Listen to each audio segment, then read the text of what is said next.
rearranging and setup. All right. And now we're live on YouTube because I pressed the button correctly. Yeah, no, rearranging setups is like a big deal, right? Especially if you have like the rat's nest, right? Like I have a rat's nest of cables under my desk, and it's about to get worse because I'm going to try and figure out how I'm going to get the Switch 2 all set up. And that's going to make it so much worse. Like my Switch 1 is like out. I can't grab it. It's all the way over there behind my gaming rig, like on another like side table. It's like all the way over there.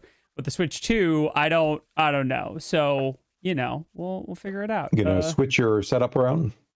I'm gonna switch my setup around. Bam. I'm gonna switch to the Switch 2. Yeah, that's right. For those of you who are struggling with getting a Switch 2, good luck. May your Switch 2 console not come stapled. And I got mine from Costco this morning. Like, they just had them. You just had to have a Costco membership. So, that was cool. Yeah. Costco is surprisingly good at some gaming stuff. Uh-huh. It is. Actually, mild Costco rant on the plus side. Oh, boy, here we go. Yeah, go for it.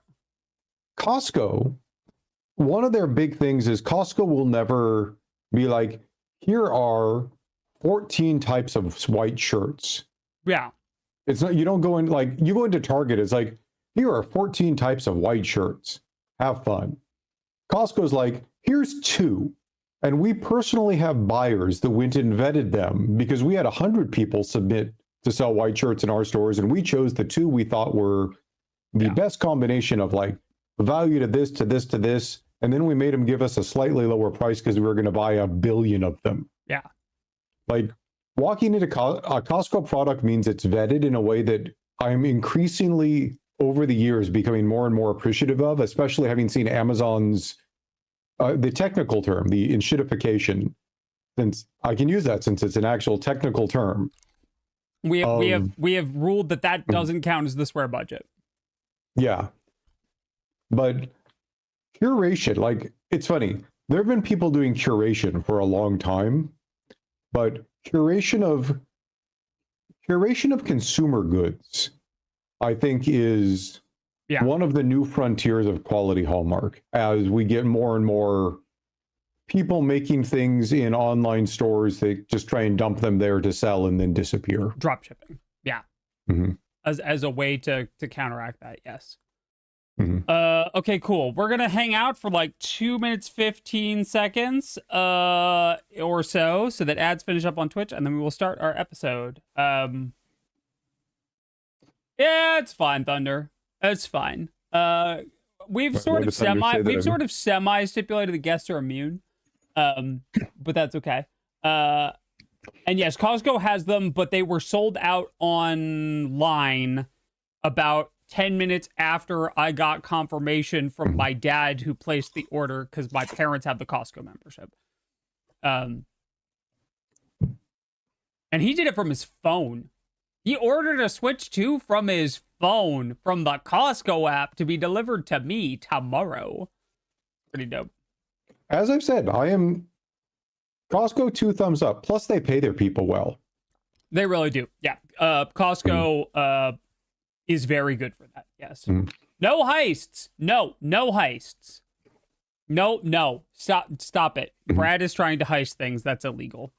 Janet, you haven't seen us in a while. We do apologize for our absence. Matt was traveling on Monday. Geoff was unwell last week.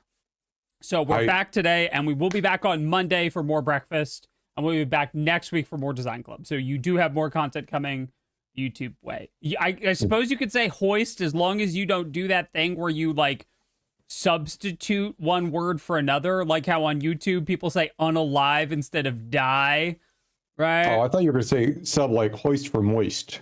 Nope, that's moist. Illegal. That's doubly illegal. Stop it. Get some help.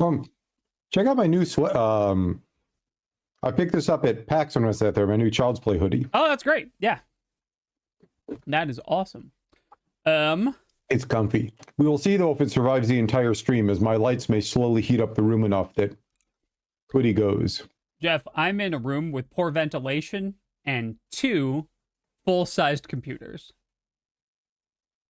and a I'm cat that gonna may or may die not this wander summer. in. It's gonna be terrible. I'm actively looking at getting. I have to see if the condo covenants around here have anything to say about window-mounted air conditioners, and if they do, I have to get a low-profile one and put it in the place where they can't see it. Cause How about a heat sink? yeah, yeah. Maybe I'll just flood my room with dry ice. Maybe I'll just get a bunch of dry ice and just do like dry ice fog over like the bottom of my floor. That'll be great. Yeah, Costco is very pro-union at the management level. Yes, that is correct. In that they say if you feel the need to form a union, great, but if you feel that need, it means we're not treating you well enough to begin with. So that's pretty great. Okay, today's episode is going to be on breaking conventions to make better games. We're going to do some Monster Train 2. Don't worry, if you're not a huge fan of Monster Train 2, that won't be the whole thing. We're going to use that kind of as Wait. I like Monster Train 2. Sure, but like not everyone does. Oh, yeah. And it's not a Monster Train 2 stream. We're going to use that as a specific object lesson sort of example thing. And then we're going to expand out into other games, other genres, other things. So we're going to, yeah. There are less expensive ways to suffocate. No, because I can vent the excess CO2. Right? That's fine. That's easy. Because it's heavier. CO2, heavier than N2, heavier than O2, right? Per molecule. That means go down, not up. Right. Settles at the bottom.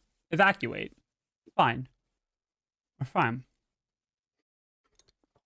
Listen. Chat asked me a science question. Okay, cool, great, awesome. So, you know the Actually, deal. I was impressed that you were doing that off the top of your head on walking down the periodic table of combination of molecules. Yeah. Or particles. In a previous life. Okay, yes. So I have a master's degree. My master's degree and my undergrad degree are functionally both in media. By which I mean like the classics, right? So my undergrad's in liberal arts, my master's in liberal arts, but the way that both of those manifest is in like media literacy, media analysis, film analysis, all of that, modern communications, all of that sort of gets rolled into it. So it's actually pretty appropriate for what I'm doing. My high school was the Science and Technology high school, and I was in the fast track science and technology thing. One of the other people in my program literally did as a senior project anti-angiogenesis factors in cancer treatments to help cure cancer.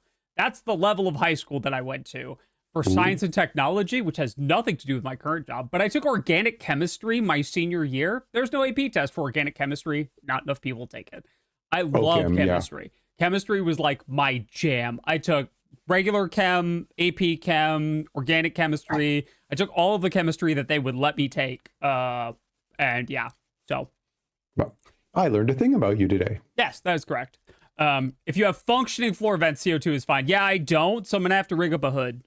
But that's fine. Okay, cool, great. Now that we've been sidetracked. Follow-up question to chemistry as we're going on. Yeah. Do most chemists make good cooks? I have a theory that people who are good at chemistry, practical lab chemistry, also make excellent cooks. Well, and it's not even just that, it's the ability to follow instructions closely. That's exactly why. Yeah, right. It's not like just familiarity with like burner setups or whatever. No, yeah, the ability to, and it's not just cooking. Cooking is season it with your heart, right? The baking, particularly pastry baking, is do this exactly right. If you don't do it exactly right, it will be ruined forever, and there will be a curse upon you and your house for 7 generations. Don't mess with pastry recipes, right? So, like, chemists make excellent bakers, even more than cooks. Yeah. Okay. Great. Anyway, now that we're thoroughly... So, I need those up. Will, you sound a tiny bit soft to me. Are we at the same levels when you're checking? Yep. Okay. I mean, I can just... Oh, there we go. Yeah, I'll just be here. All right, great. Awesome. Going to black. We'll be right back. 3, 2, 1.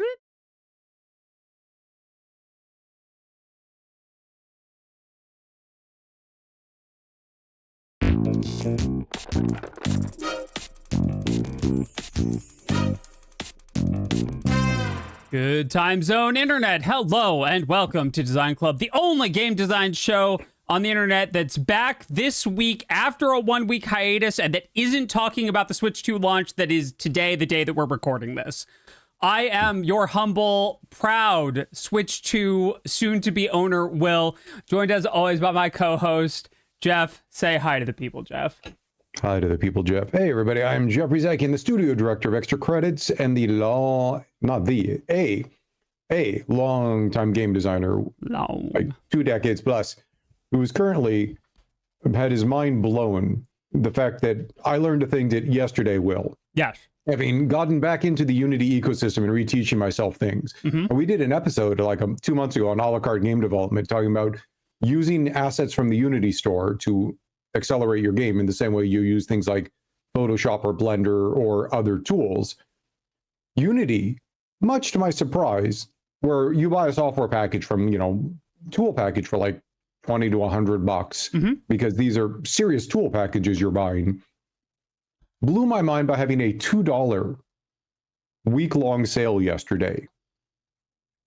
I went and bought a lot of stuff. I spent 4 hours that I should have been doing other things, looking through the store and buying things at the same time that they were running a 10% off June sale.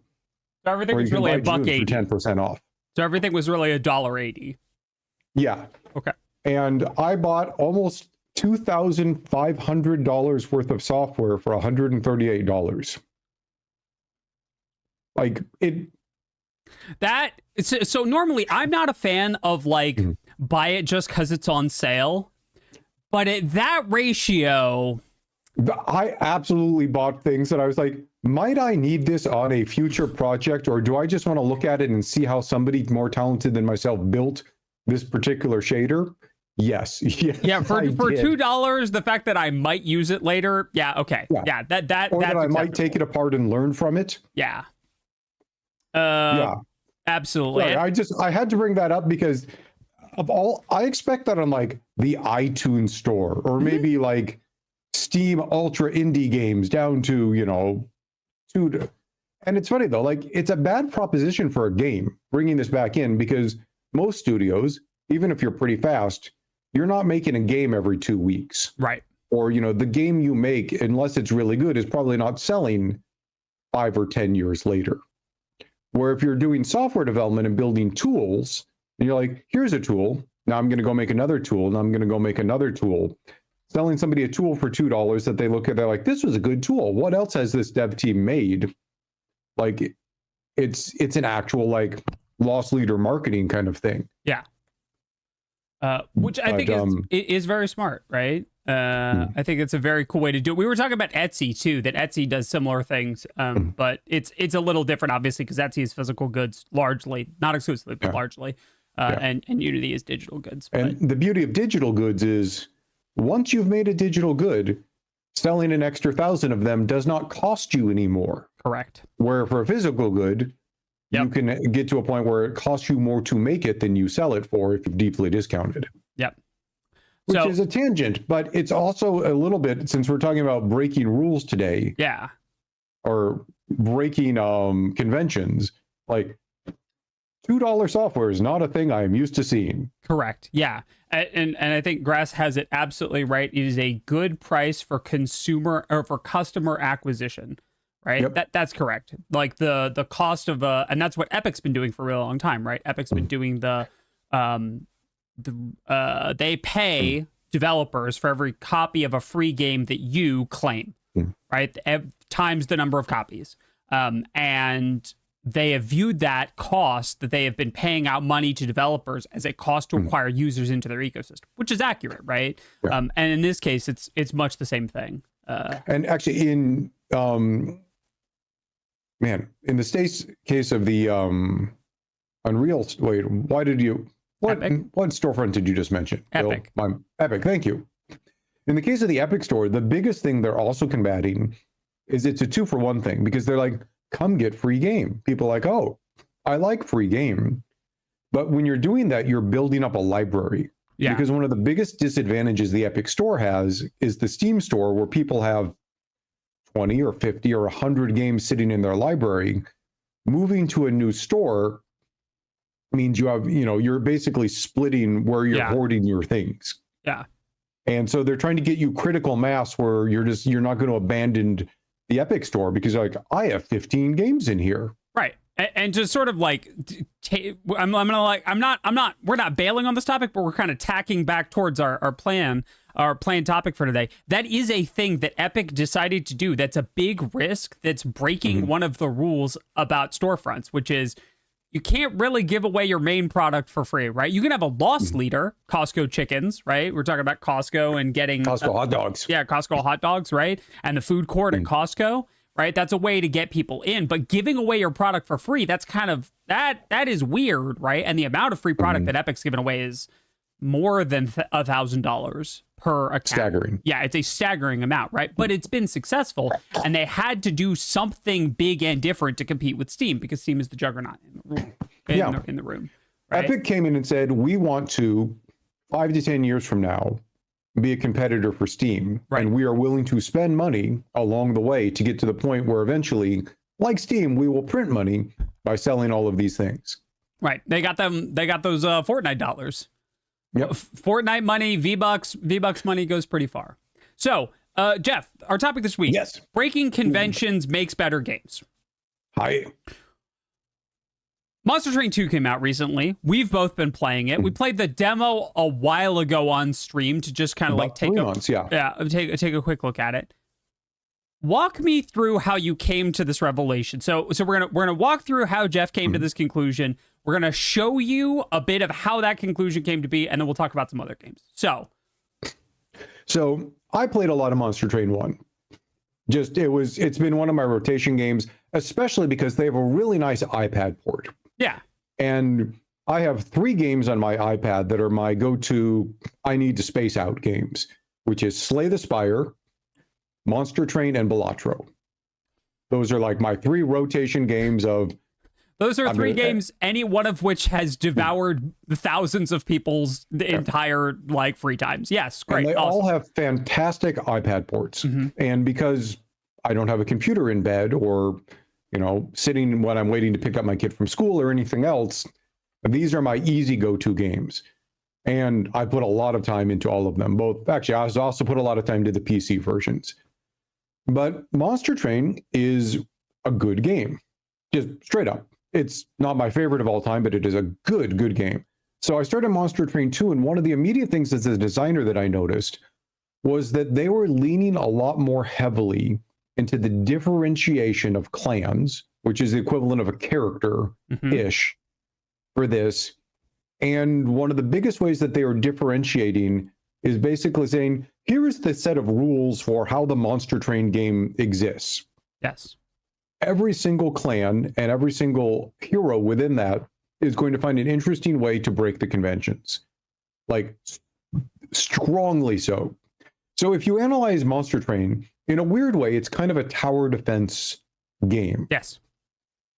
In that you are picking your towers, your monsters, to position on 3 floors, and enemies come in, usually starting on the bottom floor, and work their way up until they reach the pyre. And if they do that, they actually do long-term damage to you. Yep. Your job is to stop them with your towers plus your spells along the way up. Yep. Go ahead. Let's slide into it, and we can show people some visuals while we do that. So here we go. We got Monster Train 2. We're gonna depart on a new run. All right, let's see. And we're gonna choose some stuff. So Geoff, you wanted to take a look at these are the 5 clans. I only have 3 of them unlocked. I haven't had a lot of time to play. Let's see. Pyre, actually, do me a favor. Select Pyre. Let's break 2 things. And go with, for your second clan, Banished. And I want, the Just Cause one. Cool. What you get, by the way, when you're selecting here is you're getting a hero. We selected the dragon hero. You select a secondary clan. This gives you the base starting cards of that clan's hero. In this case, using in the bottom right, Just Cause. Yep. And we'll get to that in a second.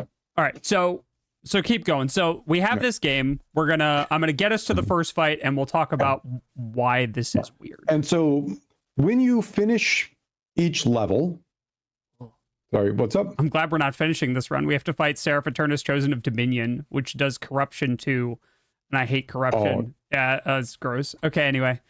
There we go. So select what you actually hold on. Let's just see. Oh, so like, and when you finish a level, you get gold. Gold could be spent in shops to power up your towers, or i.e. minions, and power up your spells and a couple of other things. Yep. So gold is the power-up currency.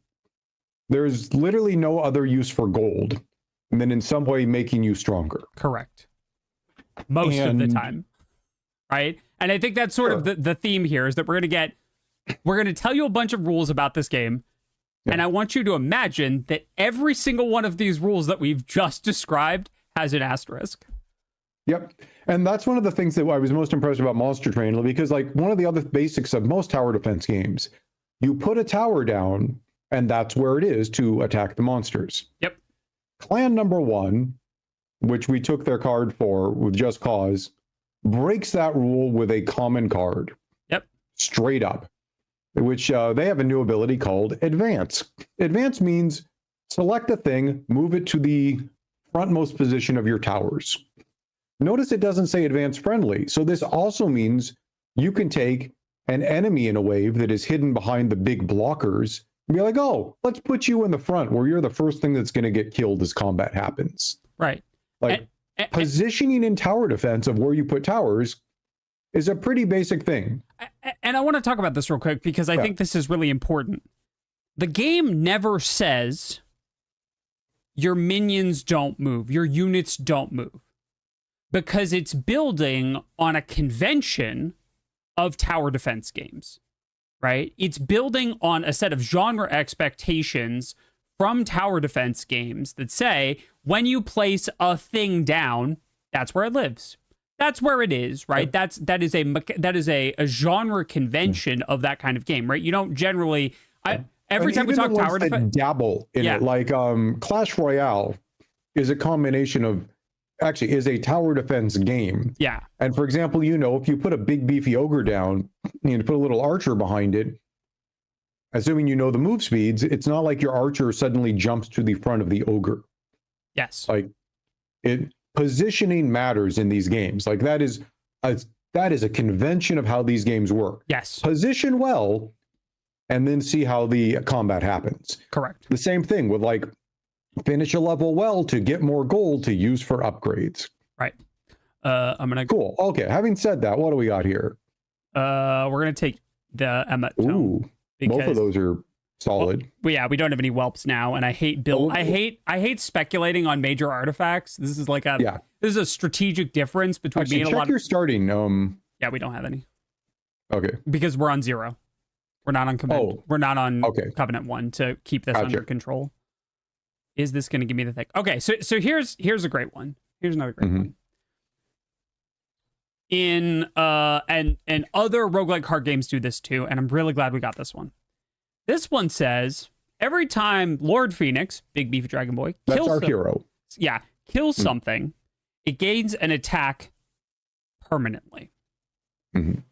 Permanently meaning the rest of the run. Correct. It's not the rest of this fight, it's the rest of the run. There are plenty of things that get buffs in this fight, but for the rest of the run is weird. And there are other games, obviously, that do this. You get stacking bonuses on some jokers in Balatro. You get things like Sacrificial Dagger in Slay the Spire, right? But it is... Or what's the shield defect gets? It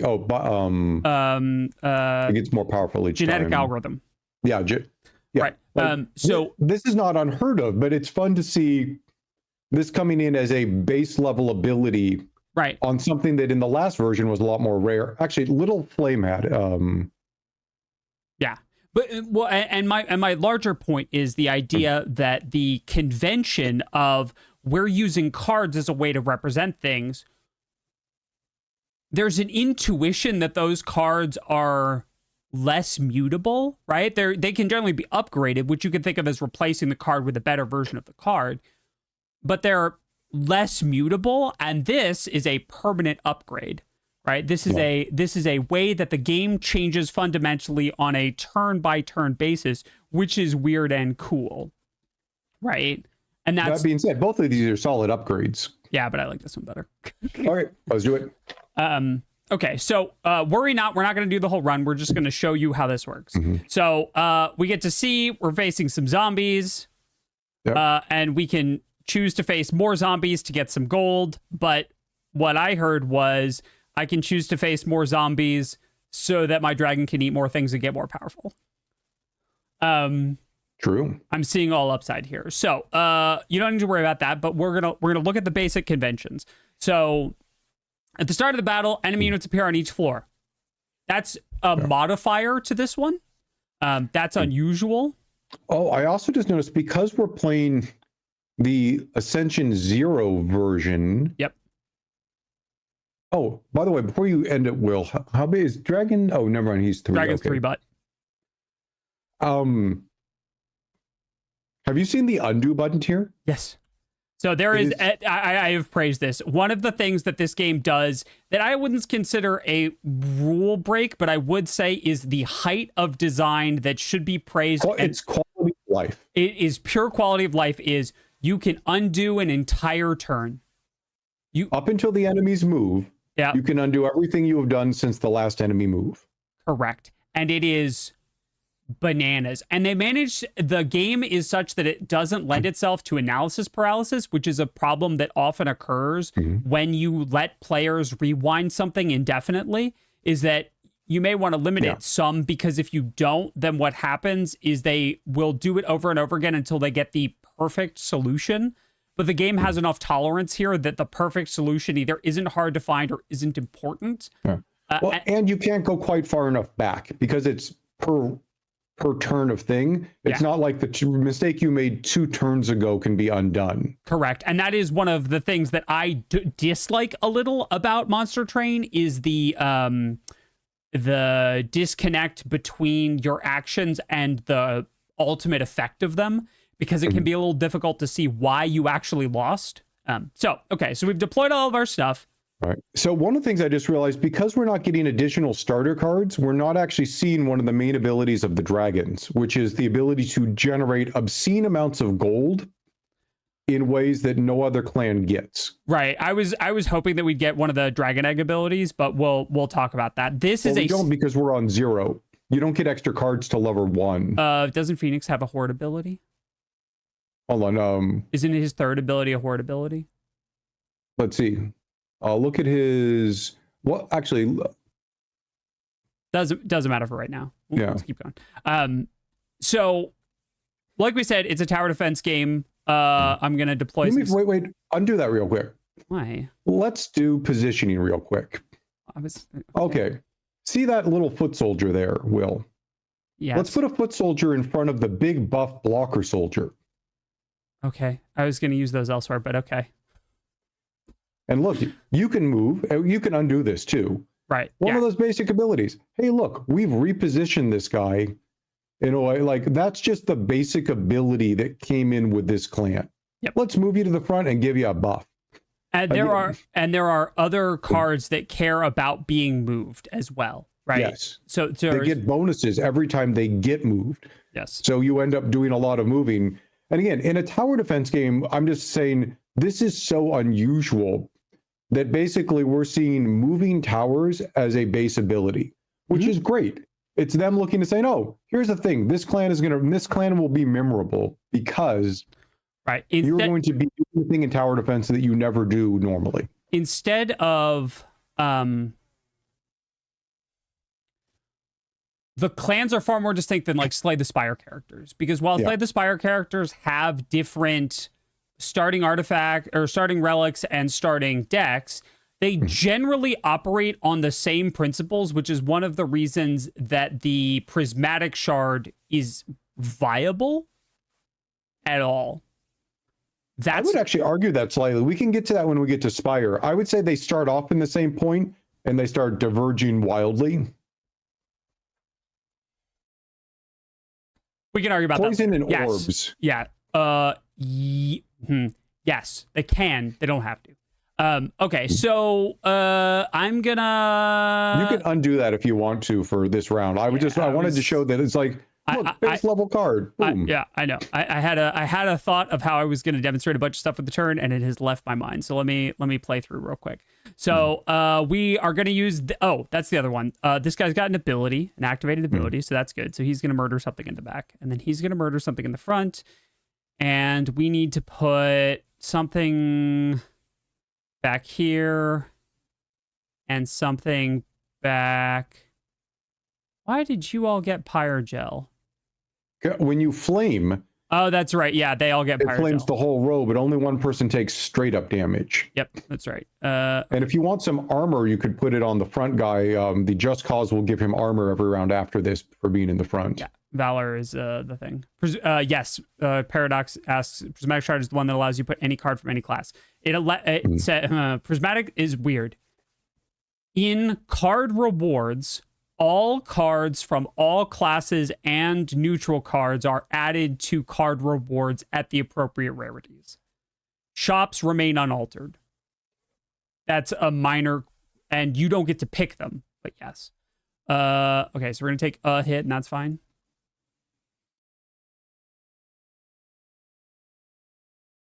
Yeah, I'm of the same opinion as Demon Works that Spire characters all operate under the same broad rubric. I would agree with that. More zombies, more stuff. Great. Got to flame the little imp back there to get your gold. Right. I'm trying to decide how much damage mitigation I'm trying to do here versus how much I'm trying to murder stuff. Yeah. We want.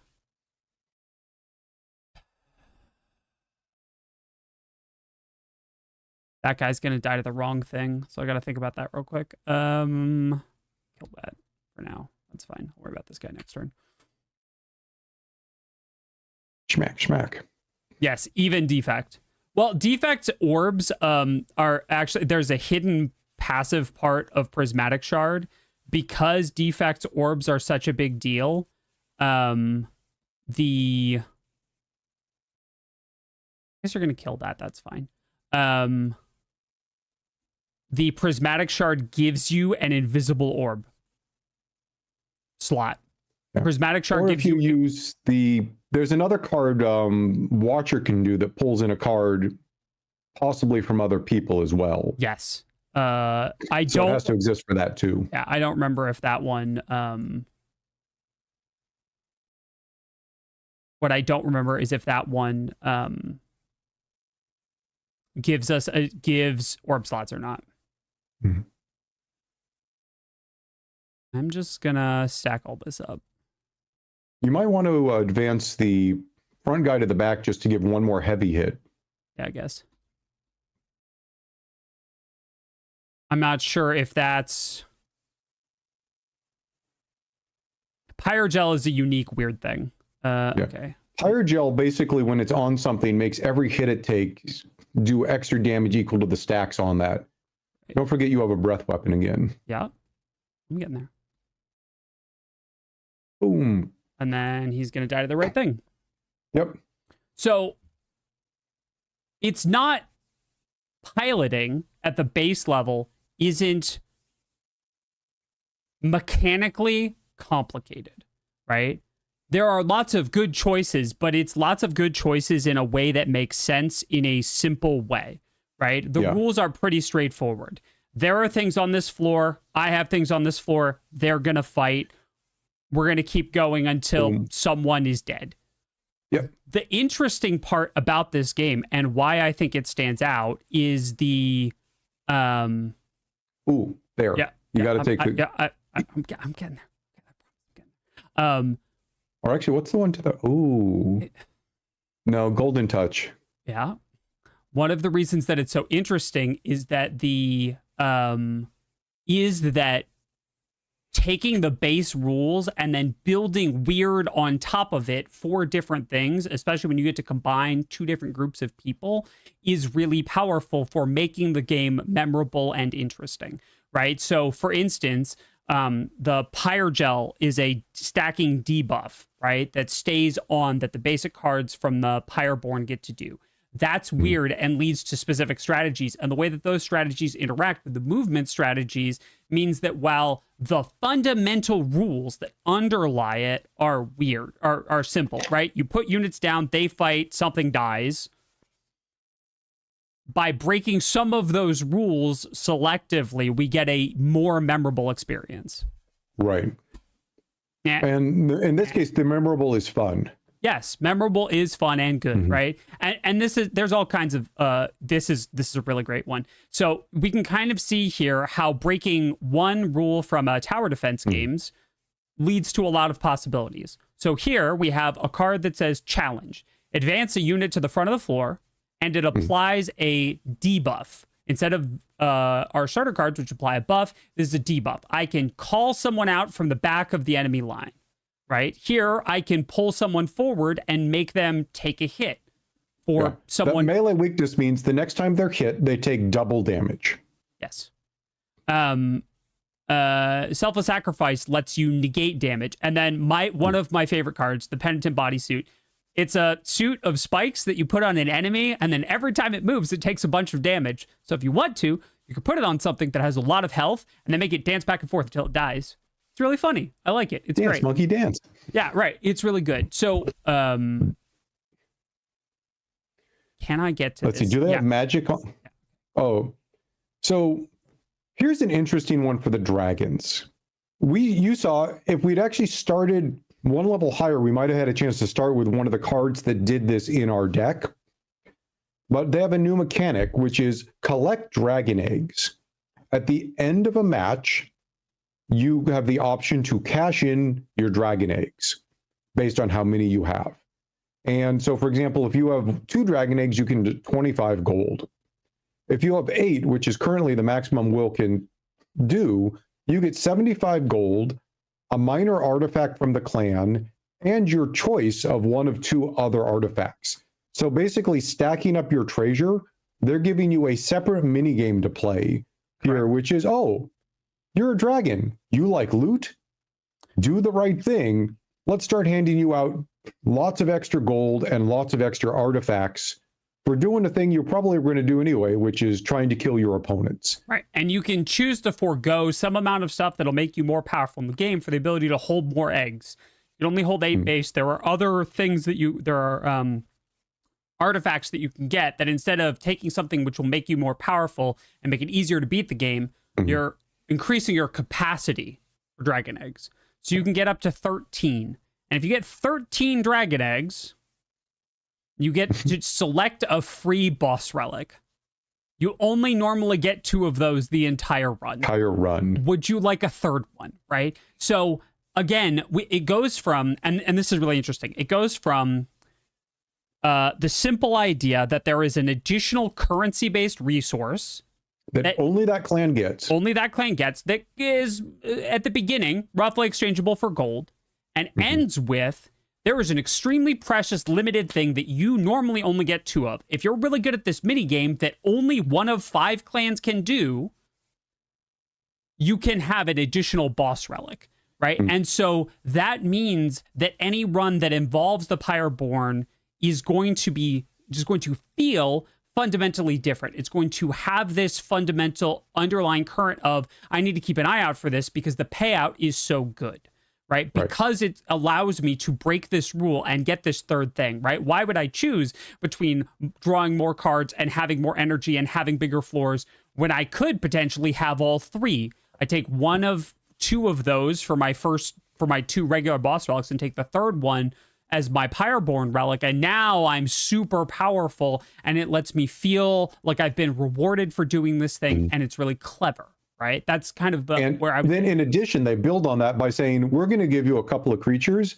that if you deploy them, have power based on the number of eggs currently in your inventory or in your inventory when they were played. Yep. Just to make you be like, wait, if I cash these in, correct, my dragon hoarder that is showing like clutching dragon eggs is going to be weaker on deployment. Right. So they lean into this system. In fact, I can show you.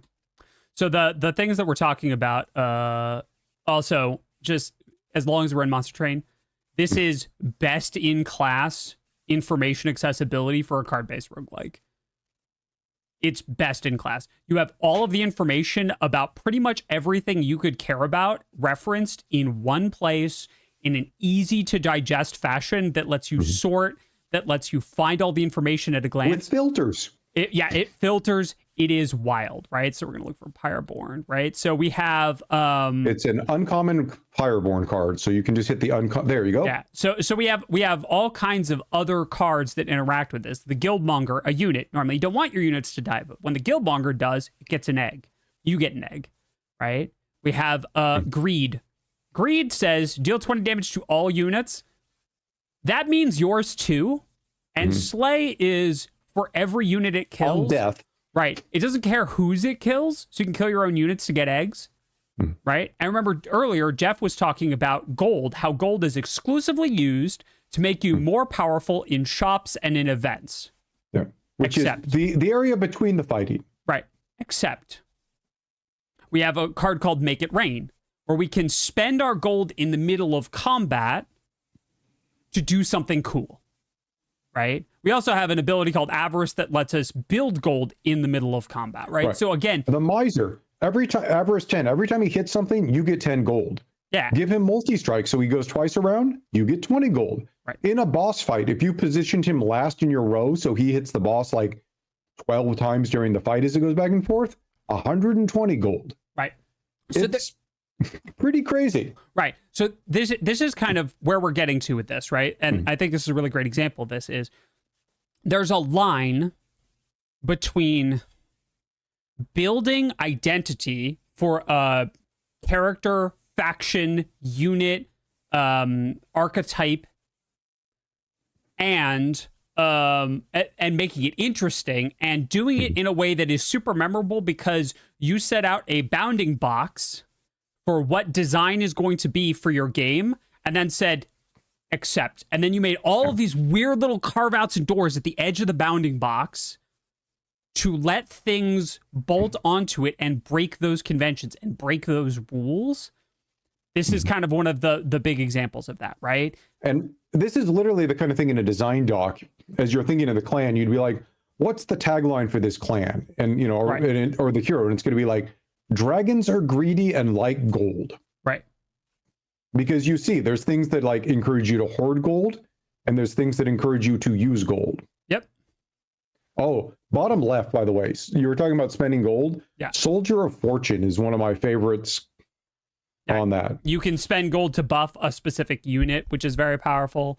There's all kinds of very interesting stuff that you can do. But I think that's probably... Greed Dragon is the one I was talking about right there. Yeah, the Greed Dragon. That for every egg you have, he gets 10 bonus offense and 10 bonus health. Right. Payoff is another one. You can you can only do it once per fight, but you can restore long-term health based on your long-term resources, which is weird, right? Because normally those are things that you interact with on a different layer. Healing is done out of combat. Spending or worrying about your egg count is done out of combat, but here it's done in combat, right? So we've got a layer translation between the metagame layer, or what I would call the metagame layer in between fights, and the actual fights itself. And this is one of the only clans that does it so far that I've seen in this game. Correct. So that's another thing that they're breaking with it is here is the interaction that happens between fights moved into let's make some of that matter during a fight. Correct. And I think that's a really great example. I think that's probably good for Monster Train, and we can dive into some other really weird, different examples. We just wanted to this is a really... this was the game as I was playing. I was looking at how cleanly they did it on a per clan and per hero basis, and how much they'd upped it from number one. Right. Like number one, there was definitely identity around clans with mechanics, but man, they took that. They're like, oh, hold my beer, Monster Train 1. Here comes Monster Train. There's a new train on the track. Right. And they just took it and dialed it up. Probably one of the best examples. You could play this once per fight. You gain 3 dragon eggs and take 10 damage. 10 long-term damage. Surely between fight nothing damage. Bad will happen. Nothing bad will happen if I do this, right? So that's sort of what we're talking about, right? We're talking about these ways that people, that designers create a system, create a bounding box, and then break it, right? So we should probably stipulate, it's really common to do this in roguelikes. And Geoff and I both love roguelikes, right? It is very easy to see where that happens. So it's done in Slay the Spire, Enter the Gungeon, Binding of Isaac, Risk of Rain, less so in Spelunky, yeah. But like if you pick a Balatro thrives on it. Right, every deck says this one rule doesn't apply to you, right? In some way, or this rule about deck building doesn't apply, right? Like, hey, what are abandoned deck? Face cards. They're not a thing. You don't need face cards. Right. What if you had a super thin deck that was all numbers, right? That's weird, right? Because the base conceit of Balatro is you are playing with a 52 card deck, except when you're not, right? Right. So and it's also funny to see the interactions. Like there's an awful common joker, which is get +1 multiplier per hand played, and it goes back to 0 as soon as you play a face card. Isn't that Ride the Bus? I think it's Bus I don't Stop. think it's. No, I think maybe. But anyway, like that's a pretty awful common because most of the time you want to play face cards because they give you more points. In the abandoned deck, which has 0 face cards to start with, there is, unless you add one to you, there is no chance of playing a face card, and an awful common joker suddenly becomes a somewhat worthwhile common joker. Right. Okay, it is Ride the Bus. Haha. You were right. I remembered. Right. Richard pointed it out in chat. I will decide to say both you and he say it. Yeah. Yeah. I think that these are. So we'll just kind of stipulate that like this is how characters work, and jokers and relics and artifacts and upgrades. That's how all of those work in roguelikes, right? Every good, memorable upgrade I can think of in every roguelike I've ever played, and I have played literally hundreds, uses this core principle to make it sing, right? But there are other places that it happens where it's maybe a little less obvious, maybe it's a little less straightforward, and we wanted to talk about some of those. And actually, let me cap the roguelike section. Yeah. One of the reasons that roguelikes need to do a thing like this is they are expecting you to play this game over and over and over, slowly unlocking things or learning things along the way. Yes. And if every single run felt the same, right, these games would get boring really quickly. And so part of what it is almost all these games, especially in the first couple runs, establish this is kind of how a thing normally goes. And for example, in Slay the Spire, you don't start with all the cards for Ironclad unlocked. Right. You unlock cards as he levels up. In Monster Train, you unlock cards as your clan levels up. In Balatro, you find new Joker. Actually, do you unlock? Some of it's unlocked, some of it's fine. You unlock new decks. You need to beat runs with decks in order to unlock new decks, which are also the things. But and actually, I think some Jokers get unlocked when you do certain things. Mm-hmm. But challenges. All of these are basically saying we're starting you with a less complex version, and as you play more, we're slowly expanding the complexity level, and by doing that, we're increasing the amount of interactions that might happen, and provide different play experiences on a per run basis. Yep. And that's also the reason for a lot of these. It's weird convention breaking and random allotment of these things. Because if you could go into Slay the Spire and say, I want to pick, floor 1, I want to find Bludgeon. Floor 2, I want to find Flame Barrier. You don't get to pick which thing you do. It's, here's a small selection, pick from these. Same with Balatro, same with Monster Train. It's always, here's a small selection, because what it means is you can't say, this is the optimal deck, I will always play it. Right. It's, here is what I think is the best one for what I can currently pick from. And it's really interesting because when games do let you do that selection, it's generally because the game will respond in a way that requires you to have made good selections, Risk of Rain has the command artifact, which does let you do that. Every time you find an artifact of a certain rarity or category, it lets you choose which thing of that category you're getting. But Risk of Rain is also more than capable of delivering a run which you will need that level of control to beat, right? Right. And so, yeah, it's really cool. Yeah, and so anyway, just saying, for a game like that you're going to play over and over and over, you can see why they want this kind of combinatoric field of play of all these things that could happen with it being different on a per run basis. Right. But not every game expects you to do kind of that infinite loop. Right. Like this is a solution for a certain kind of game. Right. But in other games, sometimes, and we're going to talk about two sort of groups of these. We probably should put these next to each other, and I'll move my section. Is hero shooters and MOBAs, places where you need to have a strong character identity, right? So I don't know about all of you, but I've been playing a whole heck of a lot of Marvel Rivals. Right. And I played some Overwatch before that. Right. I'm not as up and hip on the Overwatch lingo, but like. So this is hero shooters, by the way, that we've. Yeah. So hero slid shooters. Into. Yeah. Hero shooters depend on this to make each character meaningfully unique. Right. What makes this DPS different than all the other DPSs, right? And that's part of the identity of a hero shooter. This isn't Counter-Strike or Halo. Right. Which is.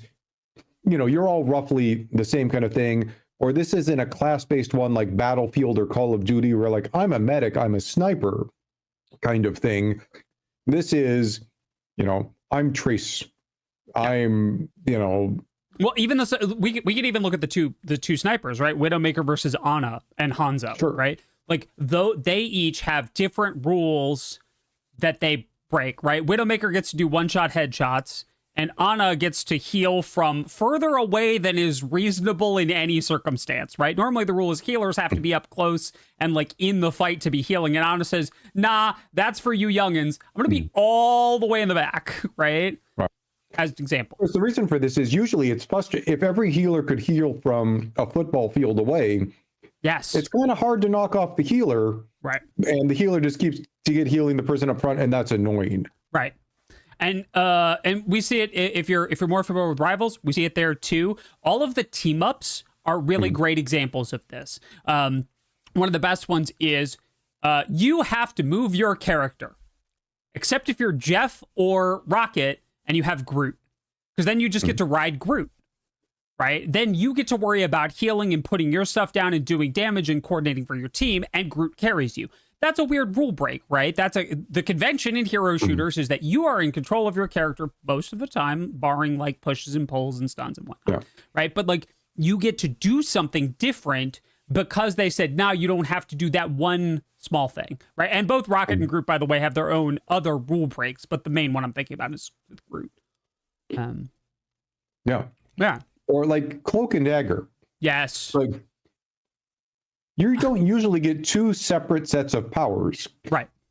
Unless you're Cloak and Dagger. Right. You can toggle between the two. Cloak and Dagger is my favorite healer by far, right? And I'm a healer except, right? I'm a healer except when I get dove on, and then I'm not a healer anymore. Now you're going to die because I can blind you and do a whole bunch of damage because though I was a healer a second ago, I can switch, right? And that's a weird, powerful ability that they do. And this is, by the way, when we're talking about hero shooters, and in a second, when I asked Geoff to talk about League characters, and then I lose track of what we're talking about because Geoff has so much experience in League.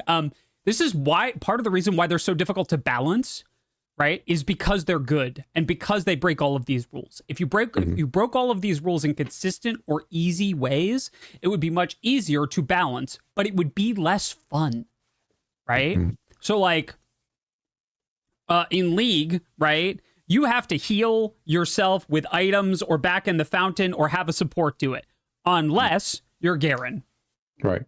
Because everybody slowly heals over time in League. Garen's passive ability, without getting too deep into it, every hero has 3 active abilities, an ultimate, and a passive. Right. Garen's passive is, I heal much faster. Yes. Straight up.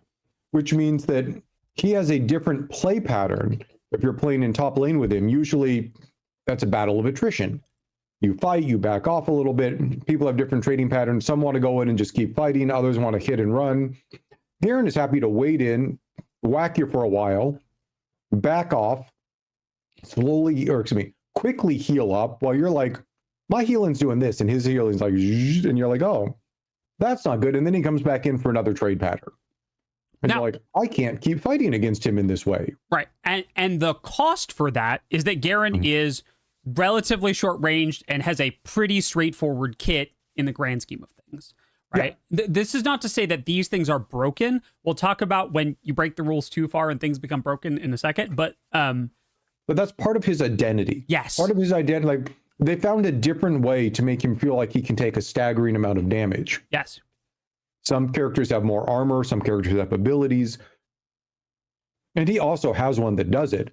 But the fact that you see him, take half a building fall on him, shrug it off, shake for a minute, and then like come back in, you're like, oh, that's a thing. Right. Malzahar is a character I play a lot. He's an anti-carry. He does not carry games by himself. He is good at making other carries' lives significantly harder. But he also has a really interesting thing. In MOBAs, you farm. You kill minions as they come in. That's how you get gold. One of the basic rules of farming is you kind of got to be there. Malzahar has a really nice dot, damage over time, that if it kills something, jumps to the next closest enemy unit if it's in range. He also has another little ability that spawns voidlings, these little like void crabs that come up, and they will attack the nearest enemy with a dot on it. So you can, theoretically, once your ability is strong enough, throw a dot on the first minion in a wave, summon your voidlings, and leave. And they will clear the wave for you while you go do something else. Right. Like, they're breaking a rule. You have to be there to farm. Right. You have to be there to get experience and gold and get more powerful unless. Yeah, right. Unless. Ashe is probably one of my favorite examples of this from League, sure. Right? Talk about Ashe.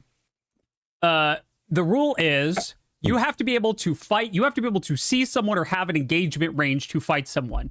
Unless you're Ashe. And then Ashe goes, go long, no longer, no, even longer. Great. Now you're far enough away and I'm going to hit you in the face with a global stun. She has her ultimate fires an arrow that is a projectile that just keeps going until it goes the length of the map. And anything it hits takes damage and gets stunned. And the further away you were, the longer you get stunned. Ashe usually plays bot lane. I've occasionally seen Ashe's lane or shoot an arrow across the entire map diagonally to hit top lane. Hit the opponent there. Like, it takes 6 seconds to travel across it or whatever. Yeah. Like, their leading is good. Stun the opponent for like an ungodly amount of time. And your friendly top laner is like, oh, well, thank you. I'm going to go hit them as well. Right. And so, right. And so these are not huge, complicated rule breaks either, right? Yeah. We're talking about the simple one. Now, granted, we're talking about League, so there's like hundreds of characters, right? But we're talking about like a selection that shows how easy it is to make a memorable character by tacking an asterisk next to a rule, right? Karthus is one I used to play a lot of. We were just talking about Ashe's global ultimate. League slowly removed most of the global ultimates in the game, and they left a couple in. Karthus's ability for his ultimate is he channels for a moment, meaning if somebody does a certain kind of thing, it knocks him out of it, and then casts a spell that hits every single other enemy champion, no matter where they are in the game. So Jungle Karthus became a thing a couple seasons ago where he's farming in the jungle, and you see your buddies battling, you see the enemy limping away at like 10% health, and you're like, oh, hold on, let me push my ultimate R. Channel, boom. Every enemy champion gets hit, you get a kill, you're like, awesome. Back to farming in the jungle some more. Yeah. And the enemy's like, how is that fair? Yeah. Right, because it doesn't, and that is the other part of the balancing coin, is that it is very easy for this to feel very unfair, right? Because you get to you are pointing at, if you're a Garen, pointing at a Karthus, right? You go, but I don't break any of the rules like that, and so it feels unfair until you take a step back and you realize that Karthus can get dove on and get squishied. Yep. And Garen can, but Garen's going to be back in the fight much faster than Karthus would be, and that's his form of rule break. And they're also useful at different times. Like, Correct. I play games of Karthus where my team's doing so-so and never gets anybody low Yeah. for a while. And if I'm playing jungle Karthus, that means my ult is just sitting around not doing anything, because sure, I could cast it and do some damage, but I want to cast it in like when it's meaningful and get a kill. Yeah. Or same kind of thing. Like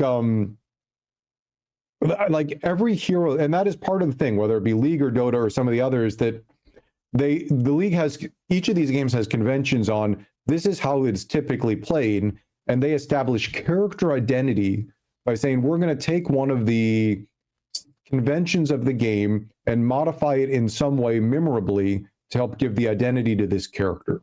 Right. And it's not always their ultimate. Their newest champion, Mel, has a spell reflection ability where you cast a projectile most of the time, or a targeted one, and if the player hits it fast enough to bring up that shield, bing, goes right back at you, including ultimates. Like, there's been some crazy interactions I've seen where you're like, cool, here comes the big ash arrow. Well, ping, back at the direction it came. Like, it's a weird thing, and it's fun, and that's part of what gives her her identity as a character. Yeah. And so we've talked about some PvP examples, right? In the PvE realm of things, MMOs use this pretty handily, right? We were talking about FF11 the other day, which is weird. I play a lot of 14. And I played 11 back in the day. Yeah, 11 is on my list of MMOs to play because it's still kicking. It will not die. The pacing is not good. After 14, it is a game where you cannot play solo. Yeah, correct. You have to party in that game. Correct. Yeah, I have heard all of the drawbacks, and I understand them. Fun. And I want to try it anyway. You get chocobos. Yeah, but 11 has 2-hour cooldowns. They're 2 hours. So one of the, especially for when it came out, because this came out in the early 2000s, I think. Early 2000s. Early to mid 2000s. So 20 plus years ago. Is they threw in these ability, every class, and just like 14, you could switch your classes around and make custom ones. Well, to me, you could switch your class around and you could do a subclassing thing that let you make kind of an interesting combo. But every class had the ability that was slanged, the 2-hour ability, which was an ability with a 2 real hour cooldown, all of which did something absurd. White Mage, with their 2-hour ability, healed the entire party. Didn't matter how low you were, healed the entire party, all the way up to full heal, all party. Monks had one that took your attack speed and turned it basically to 10% of what it was. So if you were hitting once a second, you were hitting once, 10 times every 0.1 seconds. Yeah. The Rogues had one, I think it was like perfect dodge, where for a certain amount of time you just couldn't get hit. Like, all of these are things you're like, that's not an ability that feels balanced. And they weren't. But they also, with a 2-hour cooldown, they didn't have to be. Right. It was you're adventuring with a party. White Mage is like, oh, the whole party's about to get wiped. Things are going poorly. 2-hour, bam, you feel like a hero. But your party also then knows that safety net is gone. Right. It is not coming back anywhere in the foreseeable future. Yeah. And for this. And 14 inherits some of that. In 14, White Mage's level 50 signature ability is Benediction, which is on a 3-minute cooldown. I can point at a party, no, anyone, doesn't have to be a party member, point at a friendly target and say, you are now full health. That's it. That's the whole ability. There's no heal for X amount. They are now at full health, regardless of debuffs or anything else or restrictions or no. That person, full health, which is incredibly powerful. And then you realize that there are a bunch of reasons why you need that in 14. And why that's true in just a lot of cases in MMO design is that we were talking about absolute virtue, right? Which is one of the giant legendary boss fights in 11 that requires multiple people to have their 2-hour cooldown and is a multiple hour fight. You might get to use your 2-hour twice. It's a wow. Oh yeah, virtue. I think the original virtue clear was like a 14-hour fight. It was not well balanced when it came out. Don't worry about it.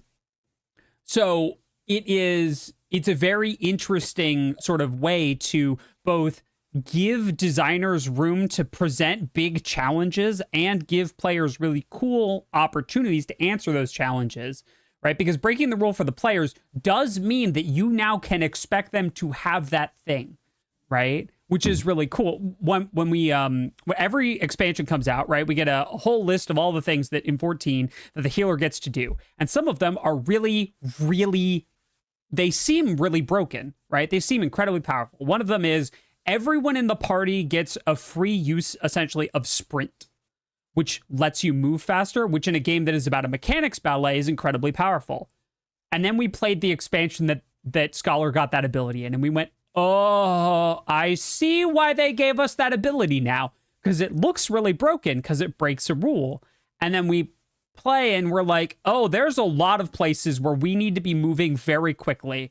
We really want expedient up for this because we need to all be moving in a direction. And if anyone doesn't make it, we all die. Right?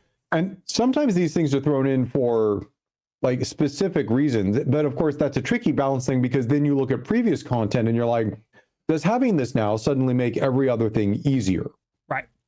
And like, actually, Artemis had asked, hold on, where'd that go? Doesn't seem like good design. Some of these things are thrown in for identity in addition to the design aspect. Like the white mage identity, or the fantasy of being a white mage is, I'm going to have amazing buffs in healing. And this gives you something where you're like, I am going to have amazing buffs in healing. Watch this. Click. Look, I have amazing buffs in healing. You know, the monk was like, I'm a badass martial artist. I'm going to get in there and do my, you know, martial arts and look like a, you know, on steroids Bruce Lee and hit my ultimate. That gives me my fantasy. Right. The rogue is like, I am going to dance through danger no matter what is going on. Boom. And so in some cases, they're not necessarily great design, but in other cases, they're almost quintessentially amazing design, because it's helping frame the fantasy of what your character is by giving you an on-demand access to that fantasy, even if you can only use it rarely. Right. And but so even just knowing you have it helps give the identity of what it is. And you can time bind a lot of things to make those abilities less things that you don't have to worry about as much, right? If there are we see this a lot in 14. There are things where you will probably use your limit break for a thing, and you won't have time to generate another one, right? So that means that you don't have access to that tool. If you have multiple encounters in a row, and the first one is something that's probably going to demand at least 1 2-hour, you know that the players probably aren't going to have it in the next one, because the players aren't going to sit for 2 hours to wait for the white mage to get their cooldown back, because that's boring, right? If you could depend on anything, players don't like being bored and like breaking your game. That's just two things that are universally true about players and doubly true of MMO players. Right? So there are ways around making it truly game breaking instead just being a rule break, a convention. And it's interesting because also in a computer game, you can enforce this in a way that, like, if you look at a game like D&D, since we've been talking about RPG, like most MOBAs and MMOs are at least to some extent RPG focused or feel on that. Something like D&D is harder because they want to give you customization options. In a computer game with a hero shooter or a MOBA, you can say, this is the exact character design. You cannot you can maybe tweak it a little bit, but you can't change it. Right. Where in D&D, you can be like, I'm going to be a mage, but I'm going to take a wizard, but I'm going to take a couple levels of fighter and a level of artificer, and then go back. Like, you can start kit bashing almost what you are going to build and the kind of possibility space that allows. Like, you look at the update for 2024 D&D, they changed a pretty simple wording, which is you're only allowed to cast one leveled spell per turn. They clarified that, where before it was, they had some exceptions. So like, you'd get wizards taking 2 levels of fighter for action surge, because action surge gave you another action that was, you could theoretically cast a spell, even though that probably wasn't the intent of it. Right. So the most powerful wizards actually had 2 levels of fighter, just so that once a short rest, they could double cast a spell in a way nobody else could. Right. And so that's the kind of thing where when you're designing pen and paper and you want to give versatility, it's harder to do rules breaking because players start to optimize against it, where with a computer game that's very defined and doesn't give you that same flexibility, they can go in much more and say characters are partially at least defined by the way in which they interact with the game's rules and memorably change one of them to help form an identity. Yeah.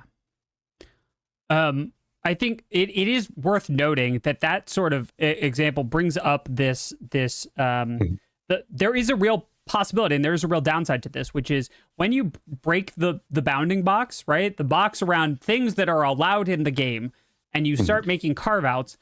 Sometimes you carve out too far. Sometimes you remove too many boundaries and things go poorly. Yep. Right. And that is a potential downside of this. And I think it would be remiss if we didn't mention it. Yeah. And one of the advantages, again, of a computer game on this is if you do that in a pen and paper game, it's hard to patch. Right. In the same way that you get something like League that every 2 or 3 weeks puts out a patch. You're like, oh, here's our current state. We do balance every single patch because we have so many characters and so many items, etc. And the meta shifts that we need to be in a constant state of making sure that the game feels right. Yeah, exactly. Magic is sort of notorious for not being able to go back on this, right? The Power 9 breaks a bunch of rules. The Power 9 breaks so many rules. So the Power 9, for those unfamiliar, are 9 cards from the original Alpha, Beta, Unlimited versions of Magic, which are hideously, completely unbalanced. They include 1 mana, draw 3 cards. Ancestral Recall. Ancestral Recall. Let me see if I can name them as you go. Take an extra turn for 2 mana. Time Walk. An extra turn. Yeah, a whole extra turn. Right. You get to untap and upkeep and draw and do all and have a second combat and do all the things. Generate 3 additional mana for the cost of playing an artifact and sacrificing it. Well, 0 cost artifact. 0 cost artifact. Yeah, Black Lotus. The 5, I can get 1 colorless mana or 1 color of mana every turn as a 0-drop artifact that lets me break the 1 land per rule ability. Yep. So the 5 Moxes. Right. Okay. So I've got Moxes, Time Walk. Oh, and I'm missing Twister, which is Time Twister. Yeah. You know how it's late in the game and I've put all of my cards in the graveyard and I don't have anything left in my deck. What if I just shuffled it all back together and drew 7 cards? Yeah. Notice that pretty much all those were either artifacts or blue colored cards, because blue was I manipulate things. Yeah.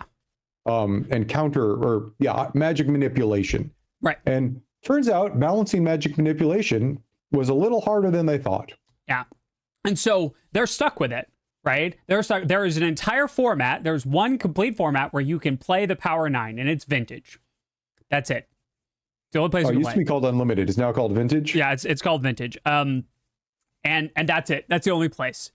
Because in every other format they're banned because they're too powerful, right? And if you are playing in Vintage and you don't have those, you are at a severe disadvantage. Correct. The other asterisk note is that instead of buying a complete set of genuine Power 9 to put in your Vintage deck, you can buy a house. I'm not kidding. In some places. In some places, you can just buy a house instead of buying the Power 9. It's a little ridiculous. And that, by the way, is because the cards are so old and they were printed in a limited quantity because they stopped printing these 30 years ago. More, yeah. Roughly. Yeah. The other one that Magic has failed to live down is fetch lands.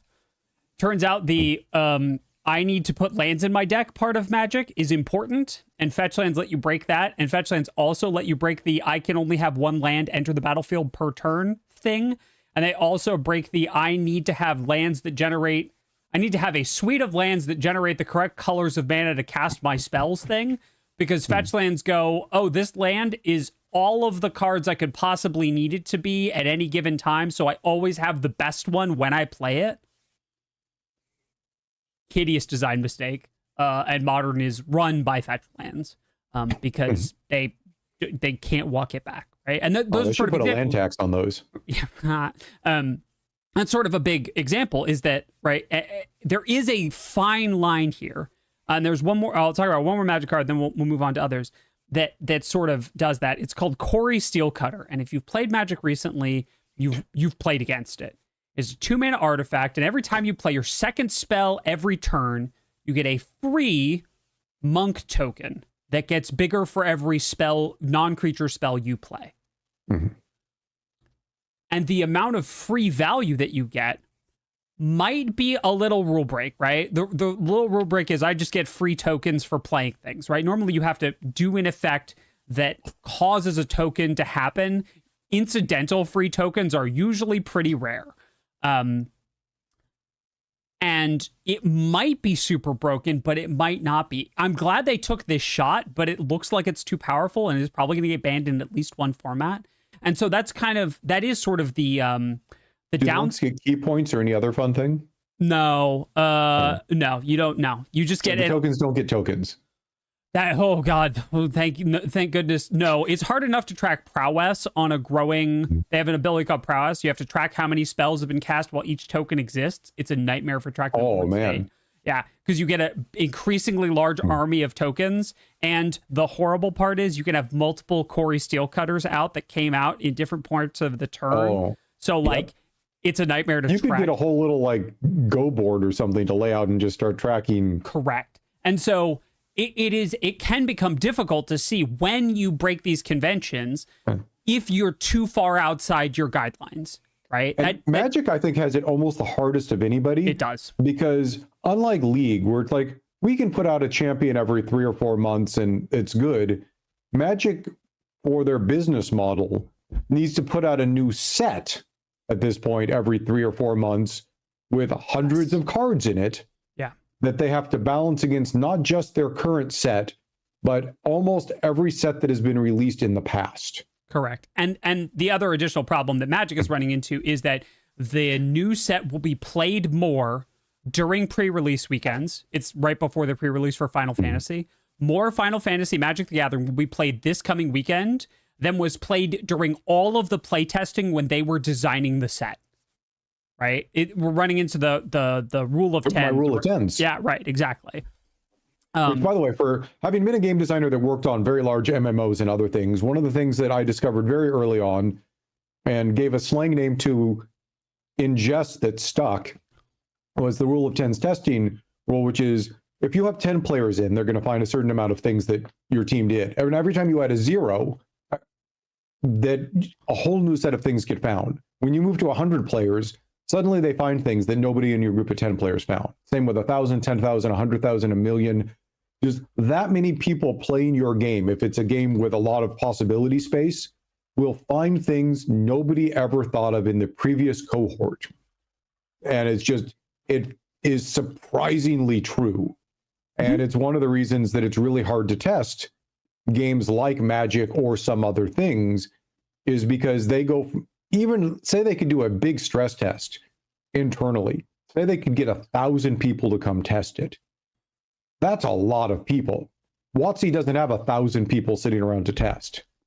But even if they could, when it goes out to 10,000, 100,000, a million, 10 million people playing it, new things are going to get discovered that nobody could, even in that super large test group of 1,000. Yeah. And that's one of the reasons you see a lot of online games during beta have beta test weekends where they'll come in and try and cram as many people as they can into it. One thing they're trying to do is stress test. Do our servers, networking code, et cetera, stand up to this? The other thing they're testing is, what are the players finding and breaking that nobody before them thought of? Right. Is there, because can we fix it before we release? Mm-hmm. Yeah, like the I guess, and this sort of brings up like the idea that you broke the rules in too many places too close to together and they accidentally overlap, and that's where like you get into like major problems with particularly competitive games, right? You're like, oh, we didn't think about the interaction between those two. Oops. Mm-hmm. Right. And that's where that's another place where big player tests and the rule of tens comes into play, and to help you crank back the amount of fraction. And that's one of the reasons that, especially for online competitive games, they are so aggressive about patching even like mid-cycle. Like I have seen League plenty of times you log on, you're like, that's weird. They patched 2 days ago. Why is there another small patch? And you'll see a little note. It's like, the interaction between so-and-so and so-and-so proved to be a little stronger than we thought. We've scaled this back, or even once, we have disabled this champion while we decide what to do. Like, yep. And you just have to do that because players in online games are competitive.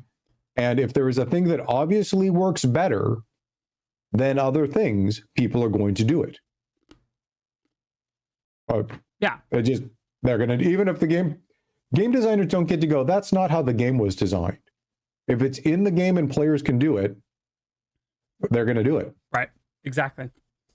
So we've talked about a lot of places where this does happen. Mm-hmm. Let's talk about the places that it's less likely to happen and why, real quick. Yeah. Real quick. One more 4X games. Pretty, like Civilization and others like that. Because again, like MOBAs, actually, like roguelikes and other things, they expect you to play a whole bunch of times and they want it to feel a little different. Like Civilization will give you both a leader and a civilization that both have benefits, and the combination of the two. And I say leader and civilization because, for example, as they start putting out more leaders, you might have 3 leaders from Rome. So there'd be here's the Rome bonus, here's the Caesar bonus versus the so-and-so, bonus. And they're fairly good at saying this civilization leader combo breaks the rules in a little bit to make, Rome feel different than the Greeks, than the Babylonians, than the Americans. Right. And that's fun. And again, those go through those are easier in some cases to balance because they're not looking at 150 league champions.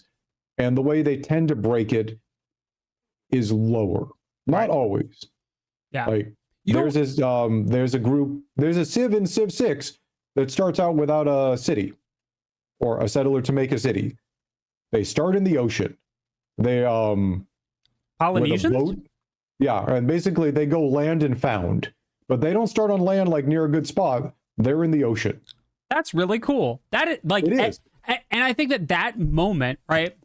That moment that I just went through is the point of designing in this way and why it's so cool, right? Yeah. Because you're like, wait, you can't, but they did. And it's interesting and weird. I trust Thunder to know the end. There you go. The Maori. Okay, that's really cool. Yeah, that's really neat. That's a really interesting way to break a rule, right? Every civilization, for as long as I've played Civilization, just started with a settler. And to not do that is really interesting, right? Or like hold on, who did Hannibal invade against? The Phoenician? The Carthaginians? Carthaginians. The Carthaginians in Civ 6. Hannibal was from anyway, don't worry. I mean, sorry. Hannibal invaded Rome. Yeah, thank you. Can relocate their capital. Where every other civilization, usually when the city you found is almost always your capital. Yeah. Like they can be mid-game and be like, hey, we're moving it. Yeah. So yeah, like finding things like that again are interesting. Actually, Will, I have my cat doing a weird thing. Give me a second. I will take this opportunity to answer a question. Is Civ roguish? No. We went through a very long discussion when I started the Rogue Review years ago about what was and was not roguish. There are specific carve-outs for 4X games and battle royales. They explicitly are not rogues, despite the fact that they share many commonalities with other roguish games. Yeah, what's your favorite way that rules get broken? And if you're watching this on the YouTube bot, what's your favorite weird design break in any game you've played, right? Whether it's a character in a MOBA, a card in a card game, your favorite Overwatch hero, a map, a scenario, a D&D character. What's your favorite way that something breaks? And would be very interested to hear about those because we've been talking about this idea for a while, Geoff and I, like behind the scenes, and I'm very interested to hear what you all think about that. Okay, cool, Geoff. We have settled an age-old discussion. Civ is not roguish. What is not what? Civilization, not a roguelike. We carved out when I started doing Rogue Review. We made carve-outs specifically for battle royales and 4X games because they were large enough groups of things that shared common elements with roguish games, but were different enough to not warrant being part of the same group. Yeah, if I was in my old classification days, I would say a lot of 4Xs have elements of rogue games in the same way that a lot of other games, like you could say, have RPG elements. Yep. Oh, I love this one. I'm all about this. Bob says, I love when rolls get broken. For example, here that it heals through doing damage. Yeah. 14 has one of those. It's called Sage. It zaps people with lasers, and zapping people with lasers heals somebody. It's great. My old necromancer that I designed in EverQuest was I designed them as a conduit. It's like they had spells that would damage themselves, including, as a mage, the thing that no other mage got, the ability to heal another character by damaging themselves. But they also had a lot of life tappy kind of spells. Yeah. So they would be like damaging an opponent, sucking life into themselves, passing it along to somebody else, and kind of moving life force back and forth, which was fun. Yeah. But even like back in my old thing for that, like the way we did class design was we tried to find certain things that were unique to classes and other things that the class did better but weren't unique. Yes. Like our clerics had the most mana efficient healing for a straight heal, but that didn't mean other classes couldn't heal or heal better in different ways. Right. Like our druids and shamans had better HOTS, heals over time, like regeneration effects that were more efficient, but didn't heal you as quickly. So you start doing the trade-offs. MMO balance in that regard is so fiendishly difficult. We've talked about two reasons to break rules. One of them is to provide identity, and the other one is to provide power, right? And balancing both of those against other examples of things that are like that but are not that is so difficult, right? It is like there are 4 healers in Final Fantasy 14, and they all do amazingly roughly the same amount of damage, and in any shield healer and any pure healer, and there are 4 valid combinations of those, can accomplish all of the healing needed to beat any content in the game, which is a wild balancing feat. And then you get into the fact that there are 19 DPS jobs, 20 DPS, many DPS jobs, and that they all exist in a spectrum of advantages and disadvantages and rule breaking and balancing so that you can make parties that will clear content, right? And actually, we should probably define here, what we're talking more about for this is actually specialization versus rule breaking. That's true. Yeah, there are some games like hero shooters that are like, you can't normally walk on walls unless you're this character. Like that's a rule break where my healing is more efficient and your dots are more efficient is a specialization. Correct. Yeah. A rule break. Basically, it's kind of, I would say it's on a spectrum. Yeah. Like the highest part is breaking rule, where a lower part is specialized. And most games do specialization. Not many games do the convention rule breaking. Yeah, which is a good transition into games that just don't. Right. Yeah, and there are plenty of reasons not to, right? We've talked about some of them, right? There are chances that if you screw this up, everything becomes hideously, unplayably broken, or hideously unbalancedly broken, right? Like those are real possibilities that exist. Or destroy the kind of game that you're looking to make. Yes. Let me throw out a good example. Sports games. When people go in to play a sports game, say you're going to go play Madden, and you're like, I'm going to pick the Raiders to play, or I'm going to pick the Chargers. You're not expecting the Raiders to have a game-breaking ability that is different than the Chargers. You might have players that are better, but you're not expecting when you're going to play your football game that one of the teams or one of the players is going to have equivalently something that breaks the rules of how football works. Right. Or baseball, or tennis, or basketball, or archery, or horseback. Like none of the sports style things. The whole point of a sports game is it is a level playing field with a known set of rules. And you are then playing that with, your characters might have stats, like in some sports games, or they might not, like in others. But you're playing according to a base set of rules, and everybody's starting on a level playing field. Yes. Yeah. And even I'm thinking about it a lot because I've been thinking about Mario Kart because the Switch 2 just released, right? Mario Kart characters aren't generally rule breakers, right? They have stats, they have specializations, but the weird broken parts of Mario Kart are always in the item boxes, right? Which is kind of the interesting point of it, it isn't, I want to pick Princess Peach because she always gets to do X. Correct. Yeah. We're not talking about Double Dash, chat. We're not doing that. I could do an entire 2 hours on Double. I will get, you keep this up. I will go get my GameCube and we'll play Double Dash someday. Right? Fighting games aren't really games. Not really known for this. Again, hold on. Let's tournament style fighting games. Yes. This isn't like Streets of Rage or Golden Axe. Right. This is Street Fighter and Tekken and They don't stuff like that. Right. They have characters that are specialized, but they all generally fall into the same category, or characters get banned out, right? You can tell if a character's broken a rule because they generally get banned pretty fast, because the minor advantages that characters can get from breaking a rule too hard really add up in the hands of extremely skilled fighting game players. So they're generally not. There is one exception, which I wanted to bring up because I think it's absolutely fascinating. For the anime One Punch Man, the core conceit of this is that the hero, Saitama... Wait. So they have a fighting game for... Yes, there's a fighting game for One Punch Man. Tell me more. Okay, right. Okay, so Saitama, the whole conceit of the anime is that he defeats everything in one blow. And the way that they balance this, fascinating, is that it's a 3-character versus 3-character team battler fighting game. So you can swap characters in and out.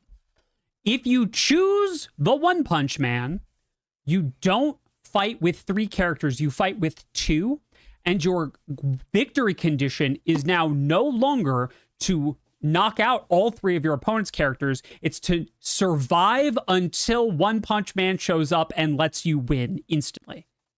So that is like, that deserves calling out because that's a huge rule break. It's an absolutely massive, like, shattering. They almost have to for the IP they're working on. Right. Yeah. In the Street Fighter IP, there is not a character who's like, I am undefeatable. If I hit you, you will just fall. Correct. Yeah. It's it is a and Chad is correctly pointing out that there's like ludonarrative harmony here with this, that like his playstyle matches the story because most arcs end the moment he shows up. Correct. And he's disappointed about it too, because he really wants someone to get in a good fight with, right?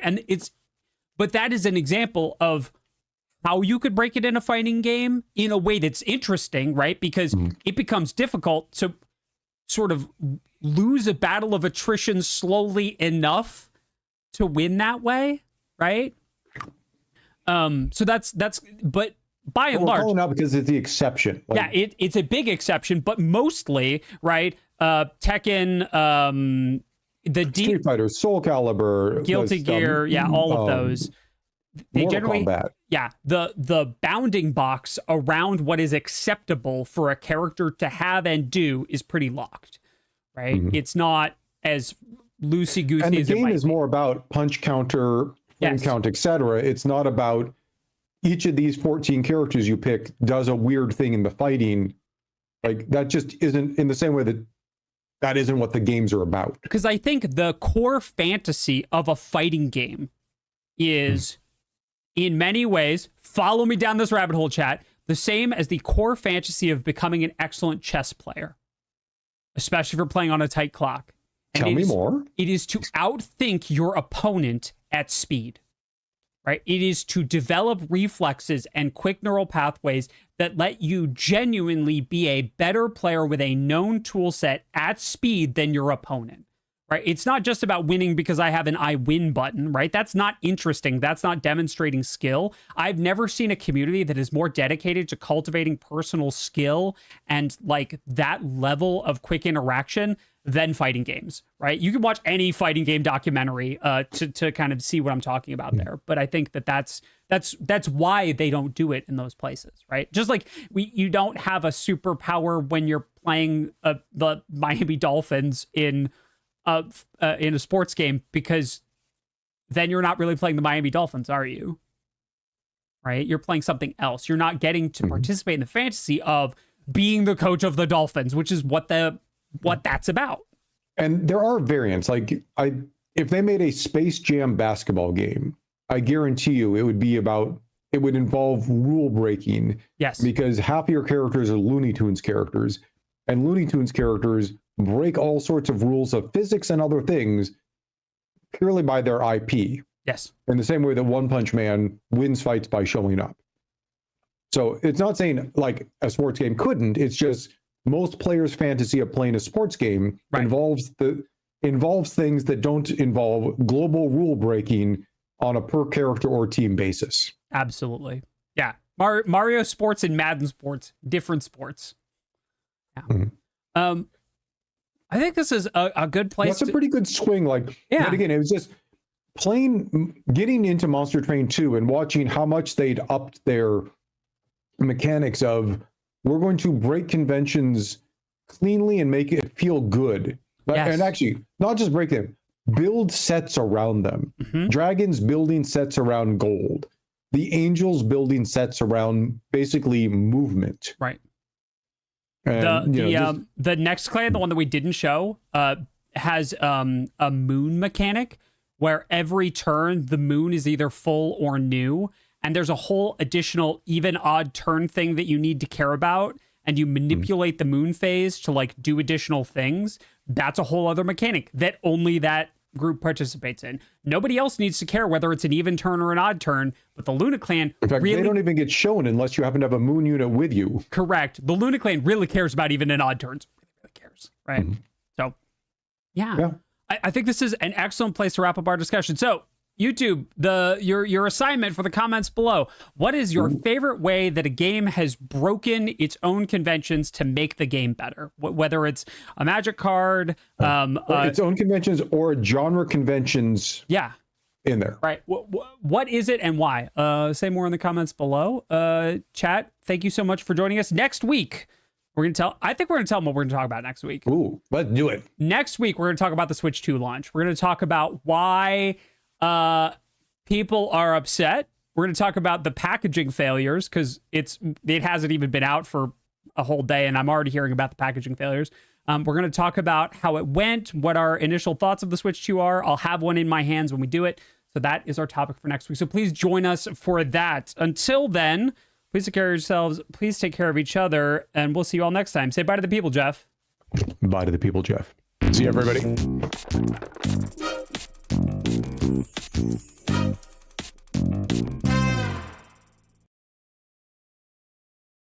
But it was all a lie because we were back. Haha. And better than ever. Yeah, I thought that was good. Yeah. There's a lot to get through. That's one of those ones where we could theoretically ramble for 15 hours. Yeah, correct. Or for 20 minutes. I was can go broad, wide. I was like burning my eyes into my recording clock to be like, all right, like an hour and a half, like 90 minutes is probably long enough. Oopsie wants us to do a double dash design club. Listen, we're gonna, I don't know. Like there are only, God, it's so weird. Cause like, I'm gonna upset some people. There are like 4 real Mario Karts. There are a bunch of spin-off Mario Karts that were like, there are real Mario Karts, but there are 4 major Mario Karts. 64, Double Dash, 8, and now World, right? And it's so weird because I guarantee you I could find someone to defend to the death that any individual one of those is the best and authoritative Mario Kart, and all others are imitators based solely on the things about that Mario Kart that they liked. Yeah. It is one of the most fascinating franchises for that. Right, yeah, see, exactly. There we go. Thunder, 64 is the best. Right, and now someone will arise and say Double Dash is the best. DS and Wii fans would like to know my location. That's classified because they're wrong. Hey, Will, as long as we're telling secret things, since, well, I guess next week's topic isn't really a secret. Next week's topic isn't really a secret, but we are definitely gonna I kind of want to tease that we're gonna tell them about something later. Oh, I was just gonna tell them that we're gonna do a thing at some point soon. Yeah, at some point. This is probably a different thing than you're thinking of. Okay, what do you think? Art? Yeah, no, I was thinking of art. Okay. So it's mentioning to you because, of course, you're our best friends and nobody here is going to say anything. And even if you do, it's okay. We did a Kickstarter last year. We did a Kickstarter for our history calendar. It did pretty well. We moved a lot of calendars. We had a lot of people that were pretty happy, and we had a good time doing it. And we're doing it again this year. It's not announced yet, but it's also not a big secret that, hey, we might do another history calendar Kickstarter. Like, Right. Yeah. that's not going to break anybody's brain that we're doing that. Last year, Will found a really, really cool thing that we could give him a picture and he could have it broken up to become a puzzle. And there was an app where through your browser, you could go and we could collaborate jointly on putting a puzzle together. And he then basically could do a time lapse of it. The time lapses, when we put them on, like in the Kickstarter like updates page, were so popular that this year, I think for Twitch and YouTube, actually we can do both, right? This time? Yeah, we can do both. Because it's just a link, right? So yeah. Janet, you'll be able to join in. So for Twitch and YouTube, before we even launch the Kickstarter, we're going to show a couple of art pieces here for the first time, and we're going to do puzzles of them. Or actually, we'll start a puzzle and reveal the picture through puzzle. Correct. And we'll then use those time lapses of us doing the puzzle to help promote the calendar when we do it, because they just look cool. Yeah. And also, it's kind of fun to show off what we've been working on for the past 4 months of art. Yeah. Of some of these pieces. Some of these new pieces are really good. Yeah, absolutely. Well, I'm gonna tell you about things that I'm not gonna tell you about, because Geoff told you about something and I actually told you. I'm gonna tell you about stuff that you're not gonna tell you about, and then we're gonna be done for today. So the first thing that I'm not gonna tell you about is that next Friday or Saturday, we don't know which one yet. Oh yeah. Ooh, this is a good one. Right. And I'm gonna do this in the broadest way possible. Matt and I are going to do an interview of a couple of people about something really cool that you're not going to want to miss. That's and all that you get to... aren't going to see coming. Yeah, you won't see it coming. It's completely out of left field. We have not mentioned anything about this anywhere. It's a total surprise. Even the mods don't know exactly what it is. So please look forward to it. That'll be a thing. In addition, in a couple of weeks, we're going to have some very special guests that you might be familiar with on for Breakfast and Design Club to do some really cool work that you actually, we can say where they're from too. Like this one, I don't think has to be a surprise. We're gonna have some friends from CS Mott Children's Hospital on. We've done work with them in the past, and we're gonna need your help to help design on a brainstorming project. Yeah, it's gonna be great. So it will help sick kids. Yeah, it's gonna be great. Yes, that's right. Sean totally got it. That's 100% it. Sean, you're a genius. How could you possibly have guessed that Will and Matt would interview Hatsune Miku? That's it. Game's over, everybody. Go home. Cat's out of the bag. Sean got it. We're interviewing Hatsune Miku. I hope you now know that that's going to be the joke forever. I hope you now know that that's my favorite way to respond to that. So now anytime we're doing something secret, it's going to be, so Matt and I have to interview Hatsune Miku next week, just so you know, and you all can blame Sean every time it happens. So that's going to do it for our stream today. Yes, Richard. Yes. Janet, we will be back on Monday. Please join us for breakfast on Monday. Matt and I are fingers, toes, everything all crossed, both getting Switch 2s in the next 24 to 48 hours. That is the goal. And we will hopefully be able to give you our first thoughts, talk a bit about the launch from like a news perspective rather than like a design perspective. We're going to talk about that on breakfast. So please join us for that. Tomorrow here on the channel, there will be a free play day. Chat is currently voting in the Discord on what I play.